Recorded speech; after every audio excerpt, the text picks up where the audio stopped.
So Caresha, aka Young Miami from the City Girls, many of you know her from, hosted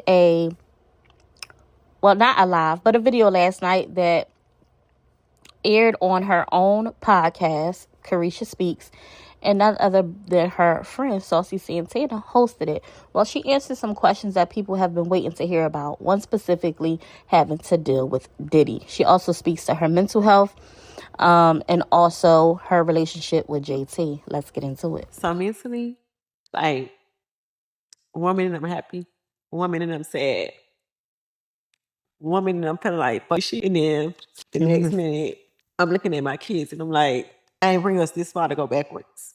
So I don't follow her like through and through. So I'm curious as to what she is referencing in this part.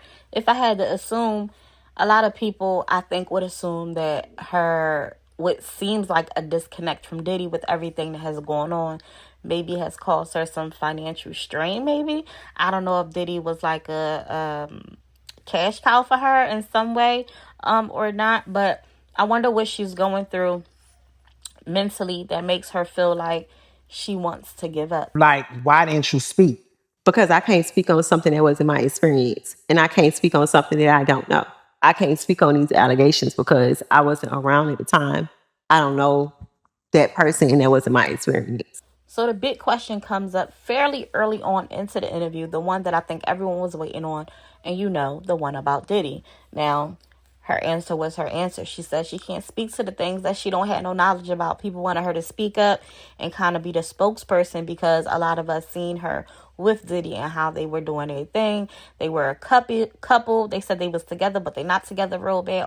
So people were expecting something from Caresha, and she pretty much explained like, I can't give y'all an experience, concerning something that I myself did not experience. She actually bigs up Diddy and talks about how he kind of encouraged her, motivated her, spoke life into her, and got her to see things about herself that she probably would have never been able to bring out on her own. So she gave him a lot of accolades. But something I appreciated was, even though she had all these positive experiences with Diddy, she did not sweep the things that came out about him under the rug. A lot of times we will be like, oh, that ain't my problem. I didn't go through that. I don't know nothing about that, and continue on with the things that we have going on.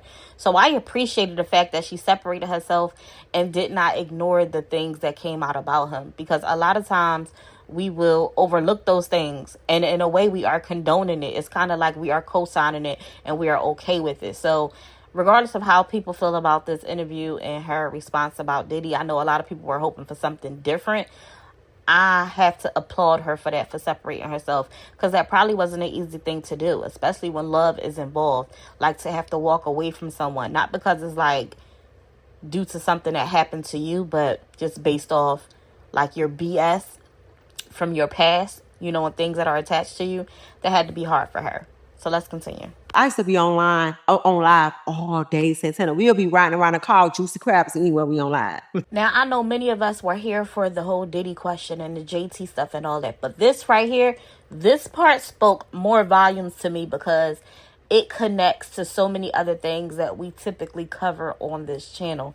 Check out what she had to say. So it's not just the people on this here Blue app. Now I'm scared to pop up my live like that. Reading comments, and it really take away from you get in your head. Like, you start overthinking everything. You could have a hit, but it's like, I'm overthinking it. I'm feeling like be popping up my phone. That's just me being me. Mm-hmm. I'm thinking too deep into it because the internet is just this whole new world of like, everything you do is wrong. Yeah. And that will really break you down as a person when it's like you reading all of these negative things and it's like taking up, majority of your day. Like, you just reading like, you should give up. But you ain't shit. You gonna start thinking like, damn, should I give up? So this was interesting to me because cyberbullying is such a big thing. And when she said people build you up to break you down, that spoke volumes. And it made me think of Miss Netta, because y'all know Miss Netta is going through the ringer for her responses to a lot of the hate that she is dealing with on her panel. I mean, on her in her live broadcast. Now, it's not just Miss Netta. It's a slew of people that are on social media. But this just highlight, like, it's just not people who are content creators or influencers.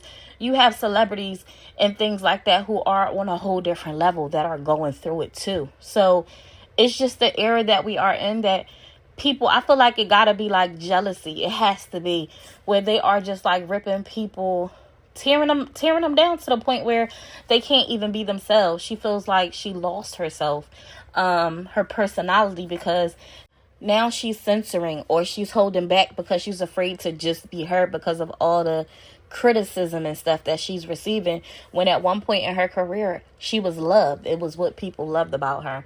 Now they hate it because she at the top, or she's made it, she's done something for herself. I don't get it. I don't understand it. I don't know her backstory either. Like, I don't know if she's done something to offend people, like, or what, but I just feel like this is a trending thing across the board, and a lot of times it's from people that look like me and you, like her, like Santana, that brown chocolate skin, and I don't get it. I feel like I'm gonna always look at her as family, but again, like, I'm not gonna sit here and just like do that strategic question. How are you? Yeah, that's my sister. We go, no, shit ain't all good, but it's not all bad either. And I just want to move forward from that. I don't want to have to keep answering that question. It's just what it is. Another thing people were waiting on was the question concerning JT. So in this part, she expresses how pretty much she feels like her and JT grew apart, that they ended up in different cities, and JT was working on her own thing while she was out in LA, and Young Miami claimed she had no idea. She said that it got to a point where instead of them both being in places, it was either one or the other.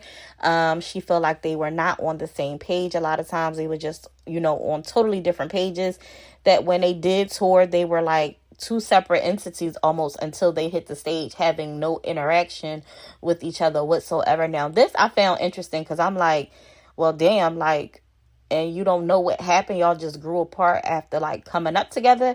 That sounds strange. I feel like something is being left out of that if I had to speculate, because yes, people do grow apart, but y'all were not just sisters and friends. Y'all were operating a business. So like, what really happened? Some people say that JT moved on and didn't tell Young Miami, and some people feel like Young Miami, I guess when she got with Diddy and stuff, she left JT behind and like said forget about her. I guess, the world may never know what the truth is. She also spoke to the situation with Cardi B and JT, and pretty much Caresha said, we sisters, in one fight, we all fight. But in this situation, she felt like she ain't had nothing to do with that. So a lot of people feel like she sent mixed signals with that statement, because you went from, if you fight, we all fight, you my sister, to, oh, this ain't got nothing to do with me. And it's behind a song she says she was left off of. So I don't know. What did you guys think of this interview? If you missed it, I'm going to put the link for the full interview in the description box. Go watch it. It's not very long. I think it's only like a 35-minute clip.